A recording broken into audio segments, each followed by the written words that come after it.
ഇപ്രാവശ്യമെങ്കിലും ഞാൻ പറയുന്നൊന്ന് കേൾക്ക്. എന്റെ ആൽബം സാറേ, കുറച്ച് പണം ഉണ്ടാക്കാൻ വേണ്ടിയിട്ടാണ് നിങ്ങളുടെ ഈ ദൗത്യം ഞാൻ ഏറ്റെടുത്തത്.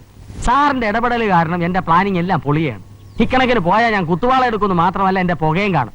ഇതിലും നല്ല ജയിലിൽ പോയി ഉണ്ട തിന്നെയായിരുന്നു. അപ്പൊ ഉണ്ട തിന്നാൻ തന്നെ തീരുമാനിച്ചോ? ഉണ്ടാവും, എന്നെ കൊണ്ടൊന്ന് പറയിപ്പിക്കരുത്. ഞാൻ ഈ പണി നിർത്തി സ്ഥലം വിടുകയാണ്. വയ്ക്കോ, പക്ഷെ ആ ഫോട്ടോ എന്റെ കയ്യിലുണ്ടെന്നുള്ള കാര്യം മറക്കണ്ട. അയ്യോ, ഇയാളെന്റെ ഉയരം കൊണ്ടേ പോവും. താൻ വിഷമിക്കണ്ട, നാളത്തെ കൊണ്ട് നമുക്ക് അവളുടെ കഥ കഴിക്കാം. എന്നാ കഥ പറയൂ. രാവിലെ നാൻസി പള്ളിയിൽ പോകുന്നുണ്ട്. അച്ചുവിന് സുഖമില്ലാത്തത് കൊണ്ട് അവൾ ഒറ്റയ്ക്കായിരിക്കും, അല്ലെങ്കിൽ മറ്റവനെയും കൂട്ടി. ആരെ? ആ ചാർലിയെ. പള്ളിയിൽ പോയാൽ പിന്നെ അവർ തിരിച്ചു വരരുത്. ഒരു മോട്ടോർ ആക്സിഡന്റ്, കാറിന്റെ ബ്രേക്ക് കട്ട്. ഐഡിയ, ഇത് ഞാൻ ഏറ്റു. പിന്നെ കേരളം ആയതുകൊണ്ട് ഒരു കാര്യം വളരെ ശ്രദ്ധിക്കണം. അതായത് നമ്മൾ ഈ കാർ ഓവർടേക്ക് ചെയ്യുമ്പോൾ റൈറ്റ് ഇൻഡിക്കേറ്റർ കൊടുത്താൽ ലെഫ്റ്റിലേക്ക് വേണം ടേൺ ചെയ്യാൻ. അതുപോലെ ലെഫ്റ്റിലെ ഇൻഡിക്കേറ്റർ കൊടുത്താൽ റൈറ്റിലേക്ക് ടേൺ ചെയ്യണം. ഓക്കെ? പിന്നെ നമ്മൾ ഇറങ്ങുമ്പോൾ ഈ റൈറ്റ് ഡോർ തുറന്നിട്ട് ലെഫ്റ്റ് കൂടി ഇങ്ങനെ ലെഫ്റ്റ് റൈറ്റ് ആയിട്ട് ഓക്കെ ഓക്കെ ഓക്കെ കരി ഓൺ കരി ഓൺ.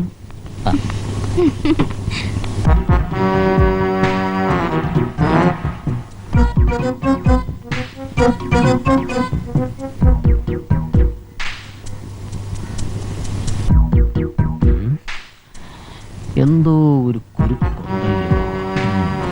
ഒരു പക്ഷിക്ക് രണ്ട് വെടി, ഒരു വെടിക്ക് രണ്ട് പക്ഷി. ഇനി വന്നേ, ഇനി വന്നേ.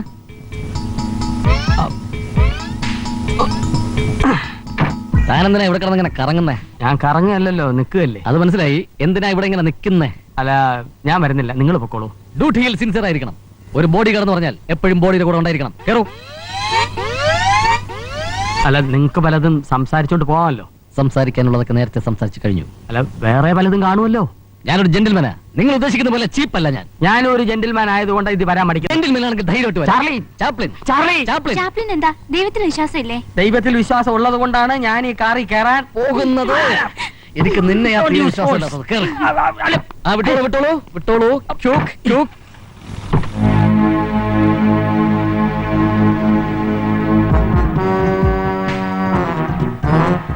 ഒരു വെടിക്ക് 3 പക്ഷി. സമയമാം രഥത്തിൽ ഞാൻ സ്വർഗയാത്ര ചെയ്യുന്നു. എൻ സ്വദേശം കാൺമതിനായി ഞാൻ തനിയെ പോകുന്നു.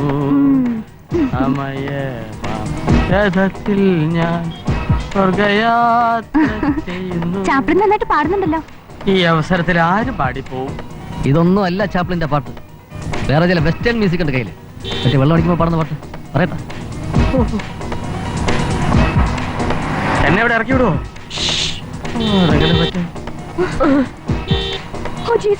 വണ്ടിക്ക് ബ്രേക്ക് ഇല്ല. ബ്രേക്ക് ചവിട്ട്, പമ്പ് ചെയ്ത് ചവിട്ട്. ഗിയർ മാറ്റ്, ഗിയർ ഡൗൺ ചെയ്യാൻ. ആക്സിലേറ്റർ ചവിട്ടാനല്ല പറഞ്ഞത്. ലെഫ്റ്റ് അടിക്ക്. ആക്സിലേറ്റർ കുറയ്ക്ക്. ആക്സിലേറ്റർ കൂട്ടാനല്ല പറഞ്ഞത്.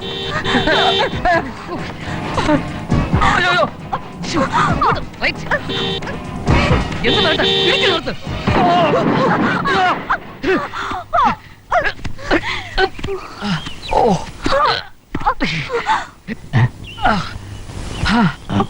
മാഡം, മാഡം, മാഡം, ഒന്നും പറ്റിയില്ല.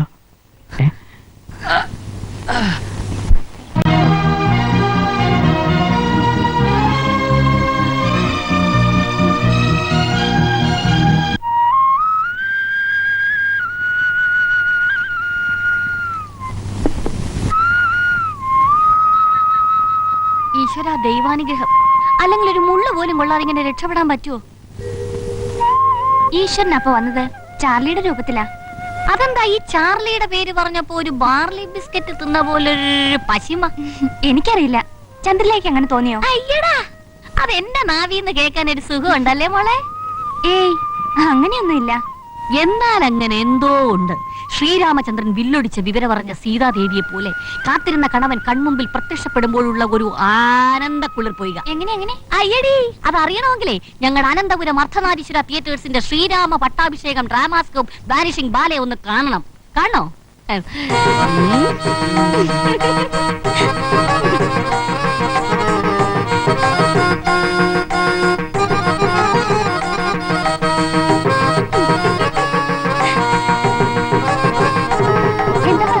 ഒന്നും പറഞ്ഞില്ല. ഞങ്ങൾ അഭിനയ മുഹൂർത്തങ്ങൾ വാരി വാരി വെതറുകയുള്ളൂ. പാടുന്നതും പറയുന്നതും ഞങ്ങളല്ല, പിന്നണിക്കാരാ. ഈ കാണിച്ച രംഗമേ ശ്രീരാമന്റെ വില്ലൊടിഞ്ഞ ഒച്ച കേട്ട് സീതാദേവി ആനന്ദിച്ച രംഗമാ. അപ്പോ ധീരന്മാരെ കണ്ട ഏത് പെൺകുട്ടിക്കും അയാളോട് ഇഷ്ടം തോന്നുമല്ലേ? തോന്നണം. തോന്നിക്കഴിഞ്ഞു.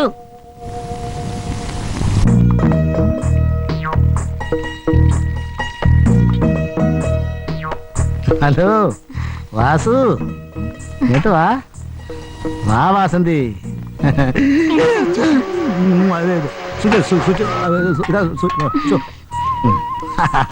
അല്ല, നമ്മുടെ കാര്യം ഇനി ഇങ്ങനെ നീട്ടിക്കൊണ്ട് പോണോ? ഇപ്പൊ തന്നെ ലേശം നീണ്ടിട്ടുണ്ടോന്നൊരു സംശയം. അതല്ല, അതൊക്കെ അച്ചോട്ടൻ തന്നെ തീരുമാനിച്ചാ മതി. അതെ, ഞാൻ എപ്പോഴും റെഡിയാ. കൈ 4 കാശില്ലാതെ എങ്ങനെയാന്ന് കരുതിയ അതിനൊരു വഴി കണ്ടുപിടിക്കണം. നാൻസി മോളോട് ചോദിച്ചാൽ അത് എന്തിനാണെന്ന് ചോദിച്ചാ ആകെ ചമ്മു. എസ്റ്റേറ്റിലേക്ക് പോകുന്ന വഴി നാൻസി മോളുടെ ഒരു ചെറിയ വീടും പറമ്പ് ഒഴിഞ്ഞു കിടപ്പുണ്ട്. ഒതുക്കത്തെ പറഞ്ഞ് അതിങ്ങ് എഴുതി വാങ്ങിച്ച മരിക്കും വരെ നമുക്ക് കിടക്കാൻ ഒരു കൂരയായി. അച്ചോട്ടൻ വിചാരിച്ച നടക്കും. നോക്കട്ടെ, ചോദിക്കാൻ എനിക്കും ഒരവകാശം ഉണ്ടല്ലോ. കൊല്ലം എത്രയായി വളയം പിടിക്കാൻ തുടങ്ങിയിട്ട്? പറയൂ, ചാർലിയെ കുറിച്ച് എനിക്കെല്ലാം അറിയണം. അങ്ങനെ ഒരുപാടൊന്നും എന്നെ കുറിച്ച് പറയാനില്ല. തികച്ചും അനാഥനായി വളർന്നു വന്ന ഒരുവന് അവനെക്കുറിച്ച് എന്താ പറയാനുണ്ടാവുക? കിട്ടാത്ത സ്നേഹത്തിൻ്റെയും നിഷേധിക്കപ്പെട്ട അവകാശങ്ങളുടെയും തഴയപ്പെട്ട നിമിഷങ്ങളുടെയും ഒരു ശോകകഥ. That's all. അപ്പോ അനാഥത്വത്തിന്റെ കാര്യത്തിൽ നമ്മൾ രണ്ടുപേരും തുല്യരല്ലേ?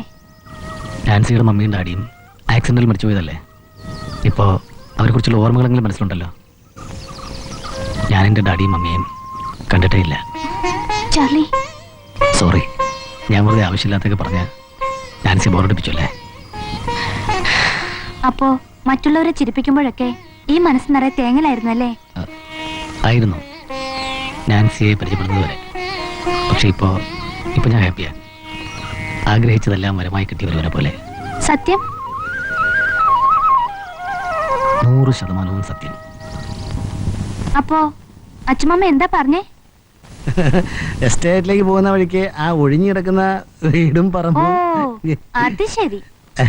അപ്പൊ നിങ്ങളൊക്കെ കാണിക്കുന്ന സ്നേഹത്തിന്റെ പിന്നിലെ കാരണങ്ങൾ ഇതൊക്കെയാണല്ലേ?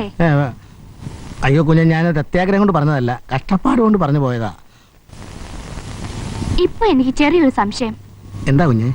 സുഖമില്ലെന്നും പറഞ്ഞ് മാറിയിട്ട് കാറിന്റെ ബ്രേക്ക് അയച്ചു വെച്ചത് നിങ്ങളല്ലേ? എന്റെ പൊന്നു കുഞ്ഞെ, അത് ഞാനല്ല.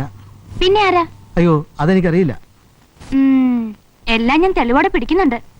തൽക്കാലം അച്ഛമ്മ എസ്റ്റേറ്റിൽ എന്തെങ്കിലും പണി ചെയ്താൽ മതി. കുഞ്ഞെ, വിനാശകാലേ വിപരീത ബുദ്ധി, കേട്ടോടി. ആ, എന്റെ പൊന്നെ, പട്ടുവത്തേന്റെ അടുത്ത് തേക്കണല്ലോട്ടിട്ട പോലെ ആയി പോയല്ലോ എന്റെ ജീവിതം. അച്ചുവേട്ടനാ അങ്ങനെ ചെയ്തെന്ന് നാൻസി പറഞ്ഞപ്പോ സത്യം പറഞ്ഞ ഞാനും ഞെട്ടിപ്പോയി. ഛേ, ഇങ്ങനെയൊക്കെ ചെയ്യുന്ന തെറ്റല്ലേ അച്ചുവേട്ടാ? എങ്ങനെ? കാറിന്റെ ബ്രേക്ക് അഴിച്ചു വെച്ചത് എന്റെ പൊന്നു കുഞ്ഞെ, ഞാൻ മനസ്സാ വാച കമ്പറണ അറിയാത്ത കാര്യമാ. ഞാൻ വെറുതെ പറഞ്ഞല്ലേ അച്ചുവേട്ടാ. എനിക്കറിയാം ഇതിന്റെ പിന്നിൽ ആരൊക്കെയാ കളിക്കുന്നതെന്നൊക്കെ എനിക്ക് വ്യക്തമായ തെളിവുകൾ കിട്ടിയിട്ടുണ്ട്. ആരാന്നൊക്കെ ഞാൻ പിന്നെ പറയാം. എന്തായാലും താമസിയാതെ അവന്മാരെല്ലാം കുരുങ്ങും. ചാർലി, നീ നാൻസി കുഞ്ഞിനോട് പറഞ്ഞിട്ട് എന്നെ ഇങ്ങോട്ട് തിരിച്ചു വിളിപ്പിക്കണം. ഒന്നുമില്ലേ, നിനക്ക് ഇവിടെ ജോലി വാങ്ങിച്ചു തന്നത് ഞാനല്ലേ? ജോലി വാങ്ങിച്ചെന്ന കഥയൊന്നും ഇപ്പോൾ വിളമ്പണ്ട. അതെന്റെ സ്മാർട്ട്നെസ്സും പെർഫോമൻസും ഒക്കെ നാൻസിക്ക് ഇഷ്ടപ്പെട്ടതുകൊണ്ട്. അത് വിട. എന്നാലും നിനക്കൊരു കടമയില്ലേ? എന്തോ എന്നോടൊരു കടപ്പാടില്ലേ? കടപ്പാടിന്റെ കാര്യമൊക്കെ ഇവിടെ നിൽക്കട്ടെ. അച്ചുട്ടൻ തൽക്കാലം ഇവിടുന്ന് പോ. ഇവിടെ ഇങ്ങനെ കിടന്ന് കറങ്ങുന്ന കണ്ടാൽ എന്റെ ജോലി കൂടി ചിലപ്പോൾ വെള്ളത്തിൽ. അതിനെന്താ? അച്ചുട്ടൻ ധൈര്യമായിട്ട് പോ, നമുക്ക് ശരിയാക്കാം. ചെല്ല്. ആ,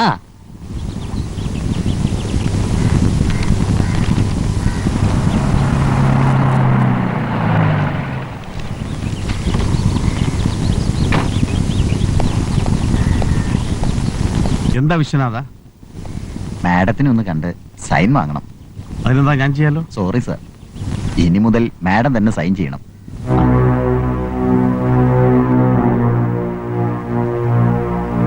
മോളെ, ആ ഫയലൊക്കെ ഒന്ന് സൈൻ ചെയ്ത് കൊടുത്തേ.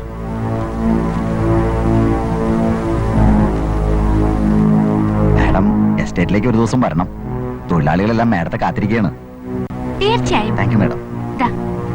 അല്ല പിന്നെ ഉം.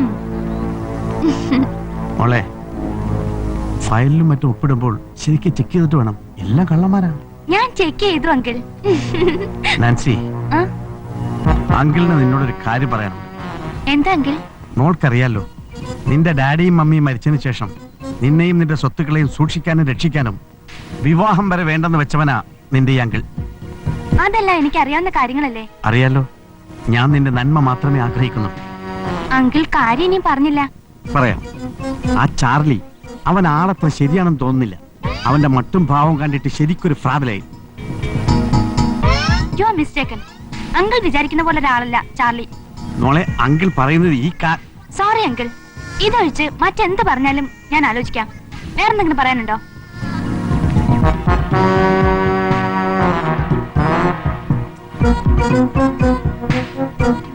എന്താങ്കിൽ വിട്ട മിസൈൽ സ്വന്തം തലയിൽ തന്നെ തിരിച്ചു വീണല്ലേ? വേലക്കാരൻ വേലക്കാരന്റെ നിലയിൽ നിന്നാ മതി, തലേക്കാരൻ. തലയിൽ കയറാതിരിക്കുന്നതാ എല്ലാവർക്കും നല്ലത്. മര്യാദയ്ക്കാണെങ്കിൽ നമ്മൾ രണ്ടുപേർക്കും അവനവന്റെ കാര്യം നേടാം. അല്ലെങ്കിൽ കുതിരക്കാരനായി വന്നവൻ കുടുംബക്കാരനാകും, കുടുംബക്കാരനായി നിന്നവൻ പിച്ചക്കാരനുമായി മാറും. ആര് പിച്ചക്കാരനാകും, ആര് കുടുംബക്കാരനാകുമെന്ന് നമുക്ക് കാണാം. സോറി അങ്കിൾ, അത് കാണാൻ താങ്കൾ ഈ ഭൂമുഖത്ത് തന്നെ ഉണ്ടായെന്ന് വരില്ല. ആപ്പിൾ കഴിക്ക്.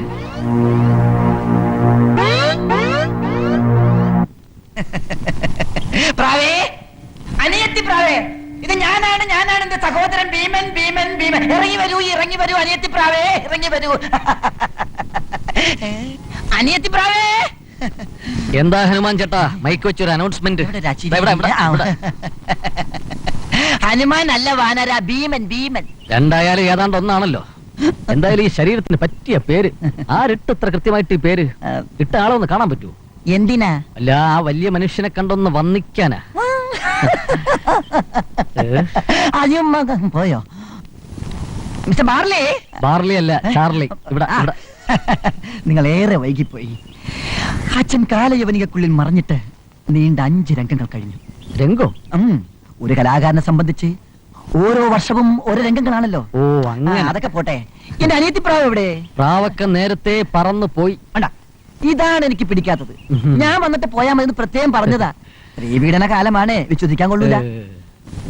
ആംബ്ലിഫയറിന്റെ കണ്ടൻസർ പോലെയാണ് ഞാൻ അവളെ കൊണ്ടു നടക്കുന്നത്. വയറും നിളയ്യാ മതി, ജീവിതം മൊത്തം അടിച്ചു പോകുമ്പാർലേ. വയറിളകിയ വല്ല ഡോക്ടറെയും കാണിച്ച പോരെ? ആ വയറിന്റെ കാര്യമല്ല പറഞ്ഞത്, ഈ വയറിന്റെ കാര്യമാ ബാർലി. ബാർലി അല്ല, ചാർലി. രണ്ടായാലും സ്വിച്ച് ബോർഡ് ഒന്നല്ലേ? എന്നാലും പേര് രണ്ടാണല്ലോ. അതിരിക്കട്ടെ, ആ മറ്റേ മരം കൊണ്ട് എന്തേ? അകത്തുണ്ട്, വിളിക്കാം. ചാപ്ലിൻ ചേട്ടാ. വേണ്ട, എന്തേ? അവനോട് ലെയിൻ കൊടുക്കുമ്പോ സൂക്ഷിച്ചു കൊടുക്കണമെന്ന് പറ. ഇല്ലെങ്കിൽ ന്യൂട്രൽ ബേസ് തിരിഞ്ഞു പോകും. ന്യൂട്രൽ ബേസ് തിരിഞ്ഞു പോയാൽ അവന്റെ ആംപ്ലിഫയർ അടിച്ചു പോകും. ഞാനൊരു 11 kV ആണെന്ന കാര്യം മറക്കണ്ടെന്ന് പറഞ്ഞാല്. അവിടെ നില്ല്, ഇത് നേരിട്ട് തന്നെ പറ, വിളിക്കാം. ചാപ്ലിൻ ചേട്ടാ. വേണ്ട, പറഞ്ഞാ മതി, പോയിട്ടൊരു അത്യാവശ്യ കാര്യമുണ്ട്. ചാപ്ലിൻ ചേട്ടാ, ചേട്ടന്റെ കാര്യം കട്ടപ്പുക.